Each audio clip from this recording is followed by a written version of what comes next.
Hello, everyone. Hello. We could have a whole different conversation now about what techno is these We days. could. We would need another 25 minutes. Let's not do that. Okay, I'm assuming this is a tech conference. Not everybody here is very familiar with what the problem is that we're actually talking about today and how the mechanics work of artists getting paid and all of that. So let me start with an intro about the problem that you're trying to solve. Please. So as far as we all know, everyone who owns a discotheque or a club or whatever you want to call it is paying the collecting societies an amount of money that is supposed to go to the people who write the music that's being performed in the club. I tried to look it up quickly on the way here, and it said something like Germany had about 1,000 of them. And then I looked at the tariffs that we're proposing, and I was like, okay, that adds up to about 20 million being paid a year in Germany. Now, we all know that, techno DJs are global jet setters, so you're probably playing in about 50 countries of the globe. So that's €1 billion. What's the problem? Quickly, yeah. So as Ronnie mentioned, venues are typically having to pay these collection societies in different countries, and ultimately that money is supposed to fall down the line. And it's, when you think about royalties, you notice like commercials or radio play, and when a song gets used in one of those things, it's very easy because they're licensing it.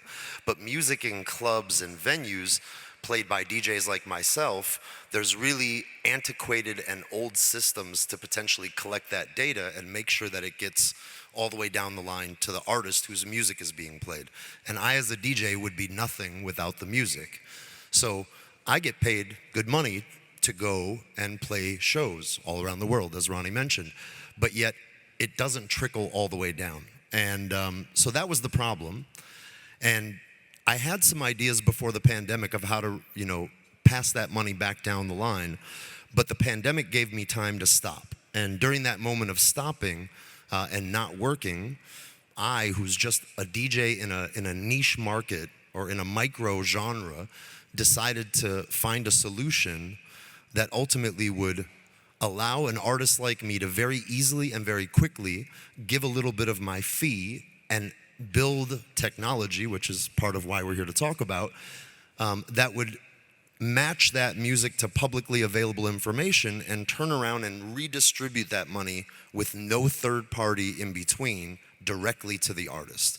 So we built, machine learning and AI that matches the music from multiple databases, and we do things that ultimately do automatic payouts to artists.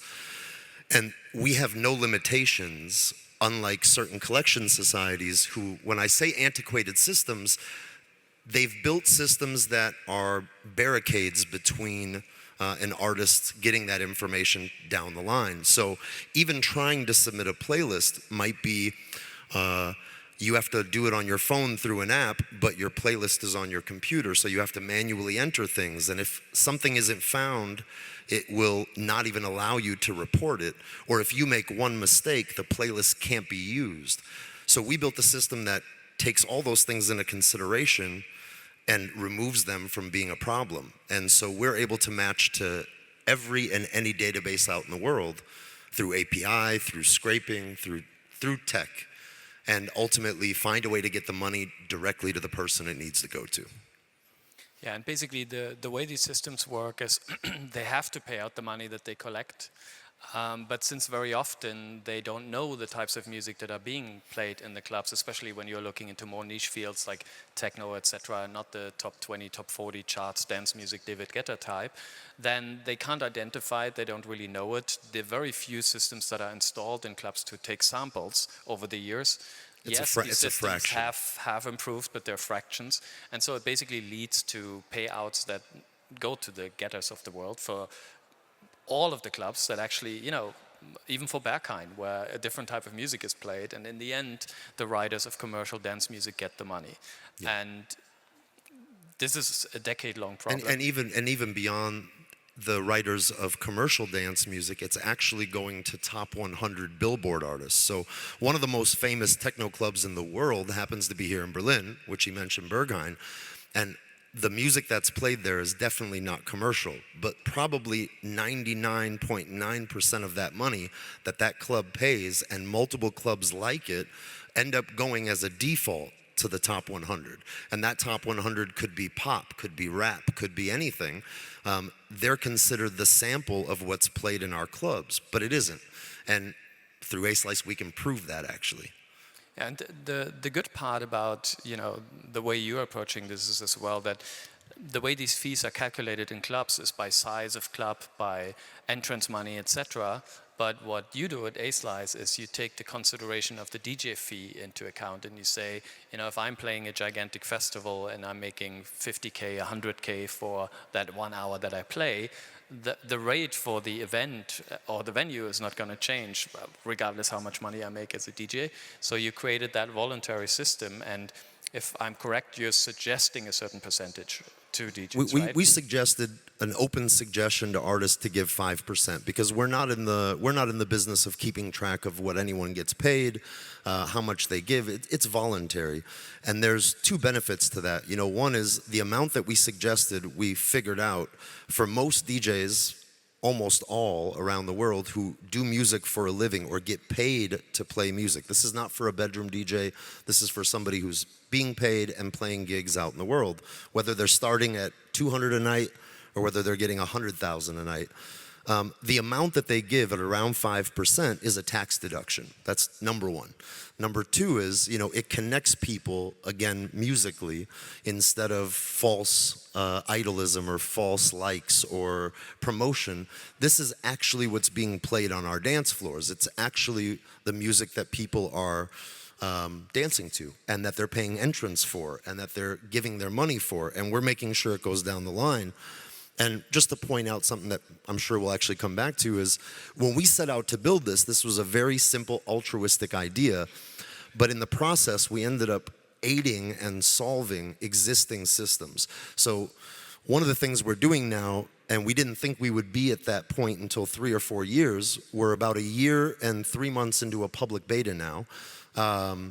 We're already partnering and just announced information sharing with 2 major collection societies, one in Canada and one in Holland, Buma Stemra and SOCAN.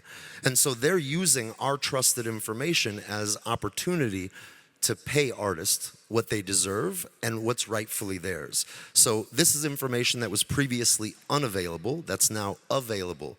So not only are we directly having our DJs pay the producers, but now we're also providing a secondary system that can share that information and get them paid a second time.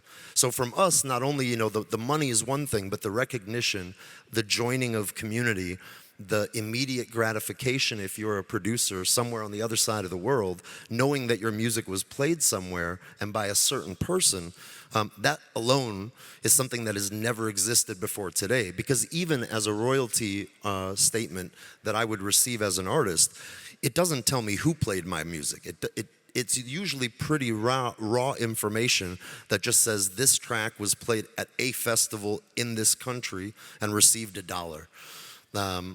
You know, with A-Slice, our average of what a DJ pays per track is, I think, at the low end, on average, it's $1.35, and at the highest, we've had somebody paid $35 for one single track play, one time.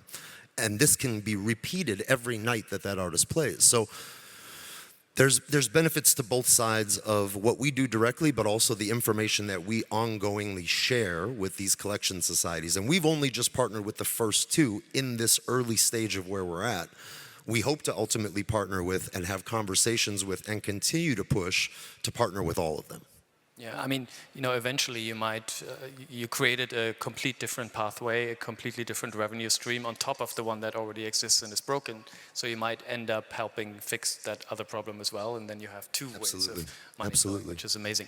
But before we go into more specifics, maybe we can look at the perspective of a DJ and a producer and how that connects to A-Slice. So I'm a DJ, I played my last 10 gigs, what am I doing?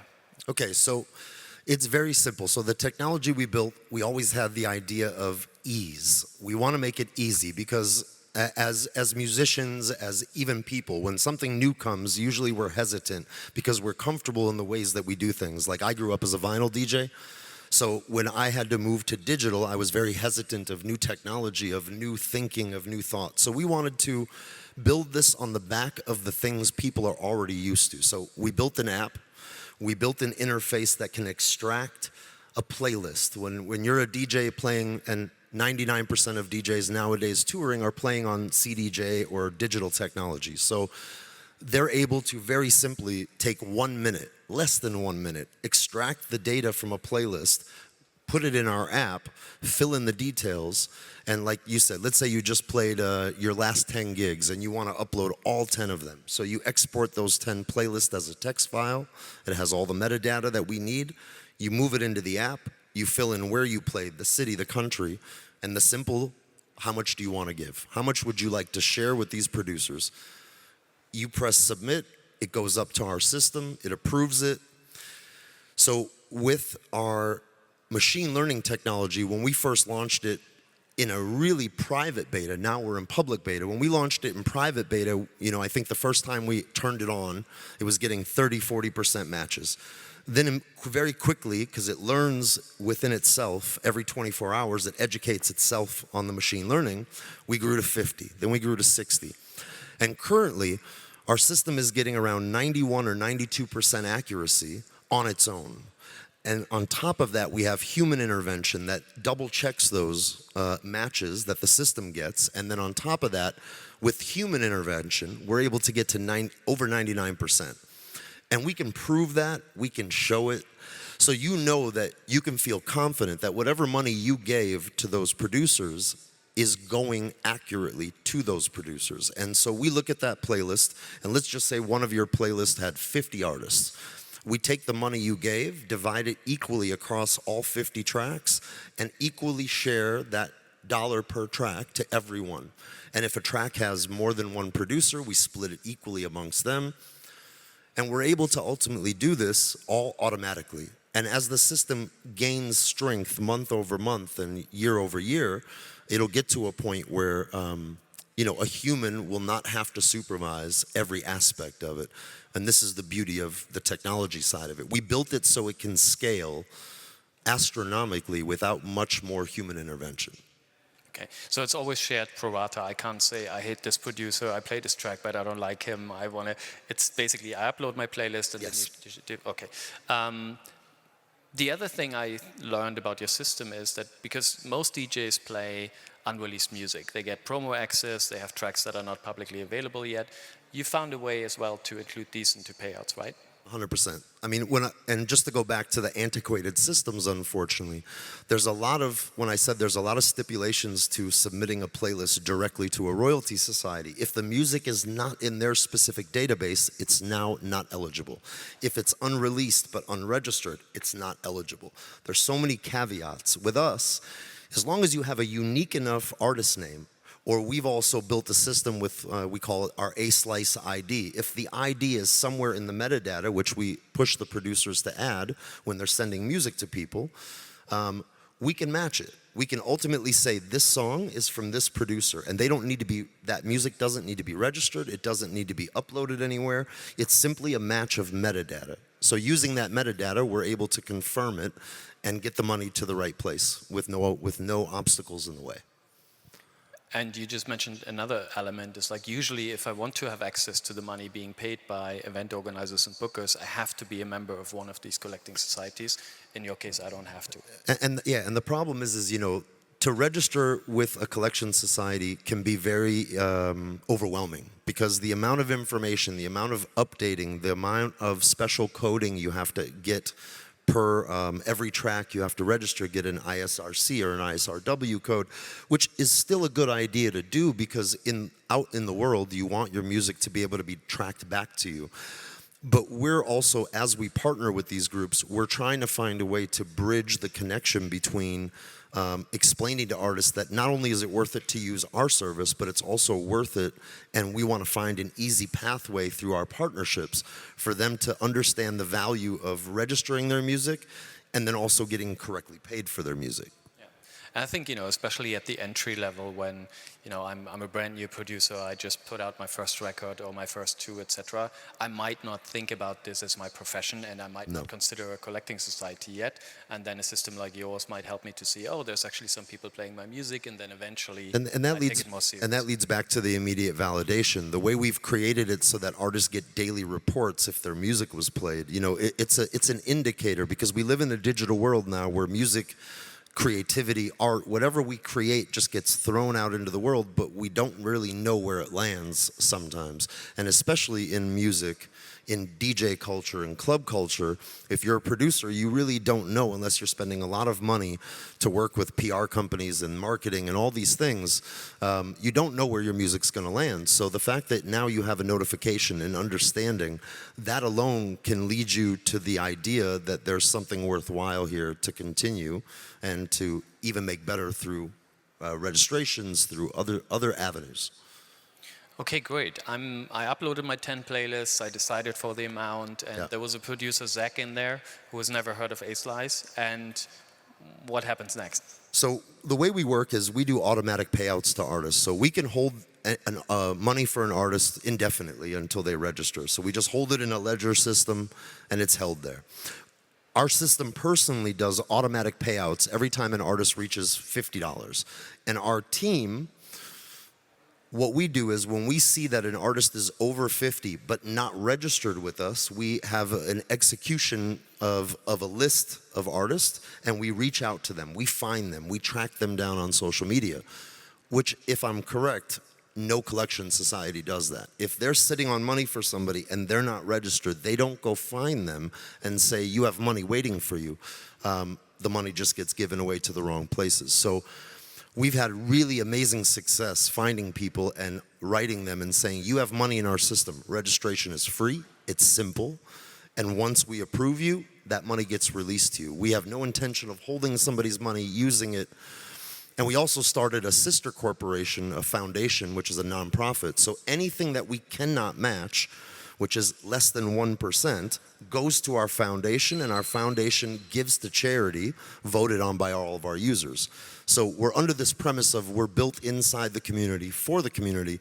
We don't want the money to go to the wrong place, and we don't want your money. We want to give it to you. Okay. So unlike the collecting societies who have to pay out the money, they can't sit on it. By the end of the year, it has to be gone. Yes. And then they pay to someone, which might be the wrong person. In your case, that money that's not identifiable goes to, is it always like a music charity, or what are the types of? So like this year we gave to our users voted between 8 or 9 charities, and we gave to a charity in Detroit, which was a music education school started by an artist that the community voted on. We have a contribution committee that nominated the charities this year. The one charity that was chosen received a check from us, and that money is now being used to go back into the community to raise kids on art and music, which is extremely important, especially when programs around the world are being cut. I used to work at a download shop a couple of years ago, and the whole industry was trying to convince everyone that metadata was important, which it kind of is, but it's a pain in the butt for most producers and artists, etc. And if you say, I require an ISRC code, I require a barcode, and everything has to be filled out correctly, and there can't be any mistakes, etc. What is the minimum viable data that you can work with at A-Slice?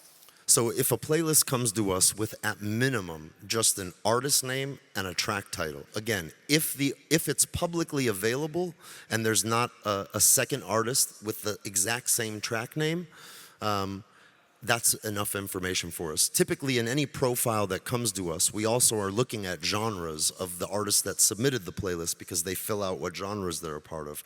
We can quickly notice if somebody sends a track with just an artist name and a title, and if there's an artist in a different genre with the same name, same track title, but has nowhere close to the genre that this playlist came in, we can use our human knowledge base to say, this goes to this. So we always tell artists also as they're coming up, we try to educate them on how to register, how to find your artist name, how to create a name that's unique, maybe even by just adding a country code after your name, like DVS1 US. if there's another DVS1 artist. So where metadata is important and is trying to be educated, it's so complicated. Our system makes it really easy. Have a unique name, have a good track title, clean in there, and over 99% of the time, we'll get it to you. You mentioned, once I'm registered with A-Slice, I get a unique identifier, probably some type of custom ID. number or something. Yep. Where do I put it in the metadata? How do you find it? So we tell artists, because a lot of people also don't know how to adjust metadata, and in certain programs, there's extra fields, extra things you can add, but we tell people, keep it simple, especially for unreleased music. When you're sending it, put it next to your artist name, in parentheses. Put it next to the track title, in parentheses. If you really understand metadata, put it in the album title, put it in the comments section, because all that will continuously travel with it. And it's been really amazing for me as a DJ to get promos seeing A-Slice IDs next to the names, which means that the producers are seeing their value and they're understanding the point of adding this information and showing people that they're a part of this system. So, we've organically grown inside a community that I'm connected to. And now our biggest thing is to now grow outside of that community, because I'm known in my community, and I gained us, I think, entrance to a lot of artists to trust a system built by somebody from their industry. And A-Slice's next step is kind of to grow into these other communities and other scenes that my name is not relevant or even important in, but the company, the concept, the mission, us trying to create this fair music ecosystem and us trying to get artists paid directly can live on its own and stand on its own instead of just being Zach DVS1's project. It's actually now grown beyond that. I mean, when I submit a playlist, it's relatively easy to add this data, but I'm just thinking one step further now. A lot of DJs are, you either get the promos, but still a lot of people buy from download shops, whatever that shop is. Wouldn't it be great if those A-Slice identifiers would also be part of the original source file delivered to these stores, so that anyone who downloads a file and plays it on a digital device, 100%. The A-Slice number is in there. So but then it would probably not be the track title or artist title, because I don't want to see that on Beatport. Exactly. Well, so it depends, because let's say like even Beatport, and you worked at Beatport for a long time, a lot of the music that, and I think it was over 40%, maybe even more at some point, that was not registered with any collection society or publishing or anyone, is available on one of the biggest digital music sites in the world. So a lot of that music isn't registered. So, if the artists are selling their music, absolutely, they can add an A-Slice ID if they're not registered. But again, with us, as long as it's publicly listed, it is guaranteed to be matched, because we're not limited to just the Beatport catalog or the Bandcamp catalog or any catalog for that matter. All of them are fair play for us.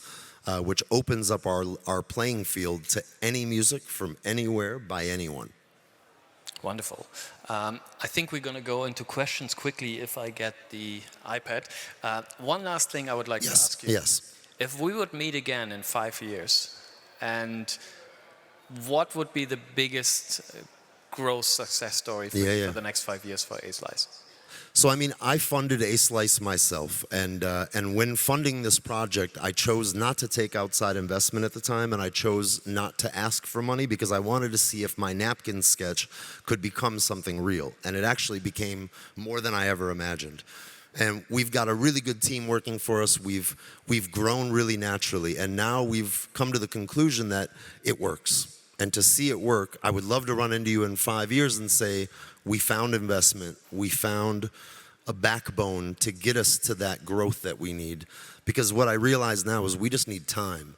The concept works, the execution works, the community supports it, and all it needs now is just natural growth. And that natural growth will have me seeing you in 5 years saying, we did it.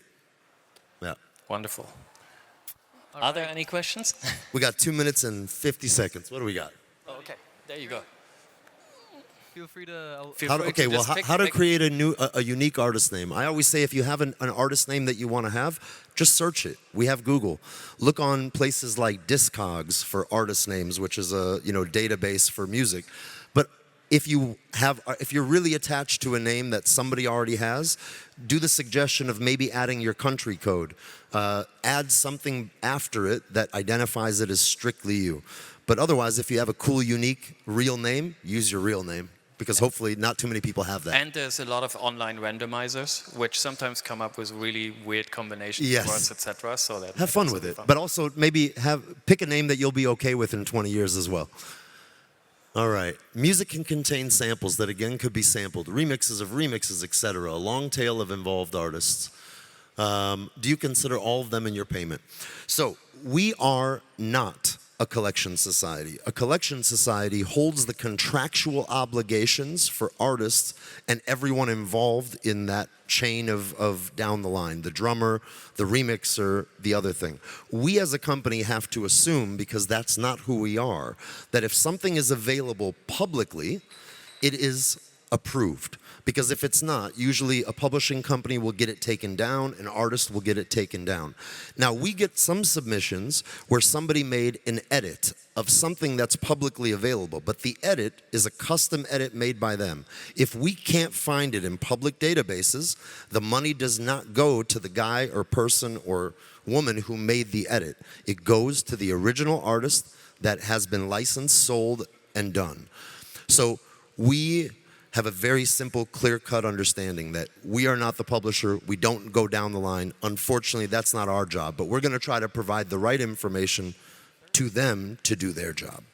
Which would also, by the way, be pretty complicated, because in order to do that accurately, you would need to know the percentages of all the writers and co-writers, who's done the lyrics. Exactly. You know, and that sometimes can be rather complex. So we pay the top-line artists listed publicly in the sale of that music, and again, now the job is for us to hopefully get that information to the collection society so they can do the job that they're collecting all that money for.